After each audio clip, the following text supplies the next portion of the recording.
नमस्कार, मी सुवर्णाच्या जगामध्ये आपले स्वागत करत आहे. तर आज मी बनवते मच्छी फ्राय. तर त्यासाठी मी मच्छी स्वच्छ धुवून घेतलेली आहे.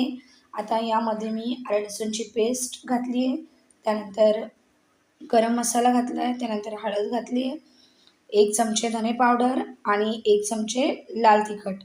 त्यानंतर आपण यामध्ये घालणार आहोत चवीनुसार मीठ आणि सगळं व्यवस्थित मच्छीला मॅरिनेट करून घेणार आहोत. या मच्छीला तुमच्याकडे काय म्हणतात नक्की कमेंट करून सांगा. हे बघा, अशा प्रकारे व्यवस्थित मच्छीला मॅरिनेट करून घ्यायचं आहे. एकदम सोपी रेसिपी आहे आणि फटकरून होते. हे बघा, आता मी पॅन गरम करायला ठेवलेला आहे. त्यामध्ये थोडंसं तेल घातलं आहे आणि यावरती आपण मच्छी टाकूयात आणि फ्राय करून घेऊयात. ही मच्छी फ्राय व्हायला फक्त 10 to 5 मिनिट्स लागतात. नक्की तुम्ही ट्राय करून बघा आणि चवीला तर खूप मस्त लागते. हे बघा, सगळी मच्छी मी व्यवस्थित पॅनवरती टाकलेली आहे.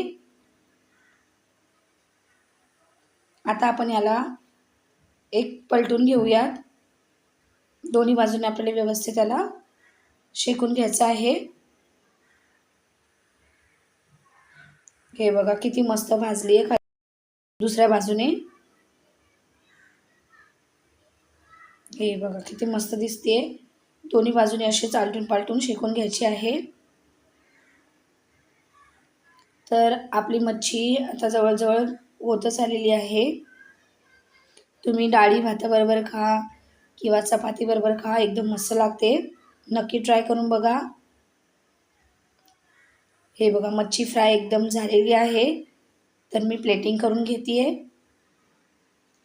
डाळ भात चपाती आणि मच्छी एकदम मस्त कॉम्बिनेशन आहे. जर तुम्हाला माझी रेसिपी आवडत असेल तर प्लीज लाईक करा, शेअर करा, कमेंट करा, सबस्क्राईब करा माझ्या चॅनलला. अशा सोप्या रेसिपी बघण्यासाठी आणि व्हिडिओ बघण्यासाठी खूप खूप धन्यवाद.